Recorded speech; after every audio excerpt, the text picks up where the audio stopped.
a Victoria's Secret supermodel and the greatest NFL quarterback of all time. But under the surface, Giselle was dealing with so much. Tom getting another woman pregnant, publicly humiliating Giselle, leaving her to raise their kids alone. At one point, after only 40 days, he blew it all up. For 20 years, the world watched a dynasty. An American football empire built on discipline, strategy, and the relentless will of one man, Tom Brady. And for 13 of those years, standing in the spotlight beside him, was a figure so globally recognizable, she was almost a brand unto herself. Gisele Bündchen. To most, she was the supermodel wife, the high-profile supporter cheering from the luxury box. But this is not the story of a cheerleader. This is the story of a parallel empire, a financial and cultural powerhouse built with a level of strategic genius that rivaled the dynasty she married into. This is the story of the quiet operator who wasn't just watching the game, she was playing a bigger one. In the world of high-stakes competition, there are two kinds of power. The power that is won on the field, under the bright lights, measured in touchdowns and championships.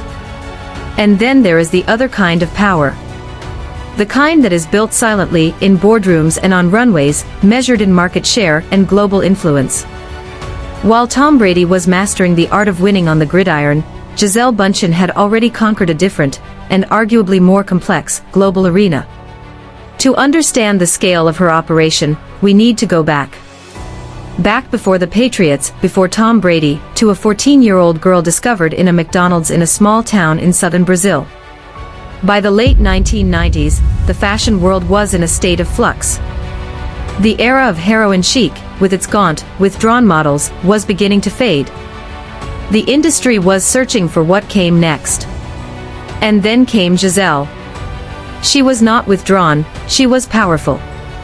Healthy, athletic, with a confident, signature walk that came to be known as the horse walk. She didn't just wear the clothes, she commanded them.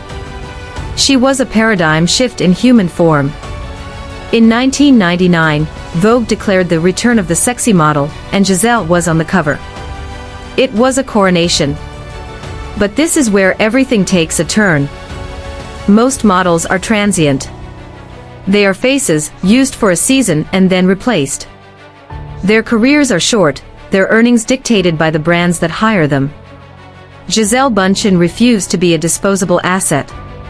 She began a calculated transition from being a model for hire to becoming a brand unto herself. This is where her strategic genius truly emerges. In 2000, she signed a record-breaking $25 million contract with Victoria's Secret, the single most lucrative modeling contract in history at the time. It made her a household name in America. But while this was her public-facing operation, she was building a second, more powerful front. She began to pivot, demanding to be paid not just in cash but in equity. She negotiated licensing deals, creating her own lines of sandals, lingerie, and skincare products, primarily in the booming Brazilian market. She was no longer just a face on a magazine. She was an owner, an entrepreneur, an empire builder, operating on an international scale.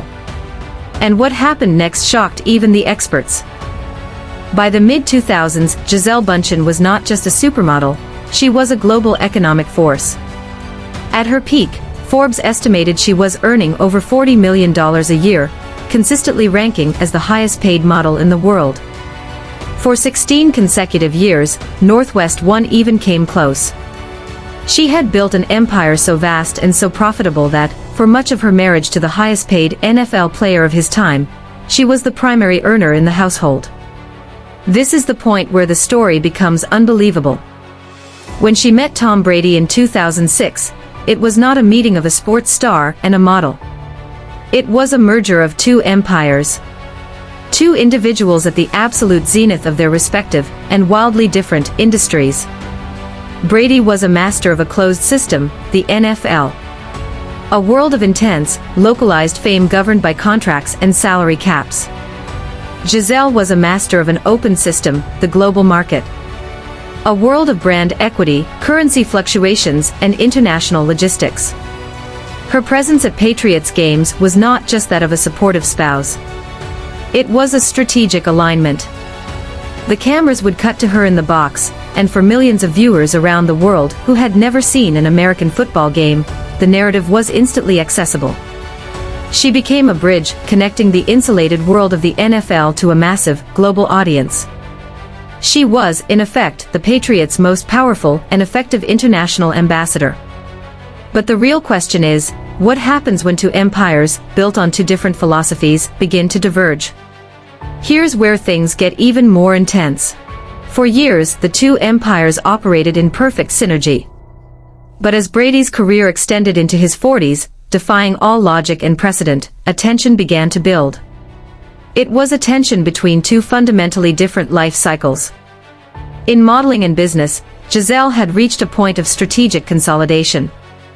She had retired from the runway in 2015, at the absolute peak of her power, a calculated move to preserve her brand's mystique and focus on her business ventures and family. She had won her war and was now managing her empire. Brady, however, was still in the thick of his. His entire identity was tied to the relentless pursuit of the next victory, the next season, the next championship. This led to a fundamental conflict.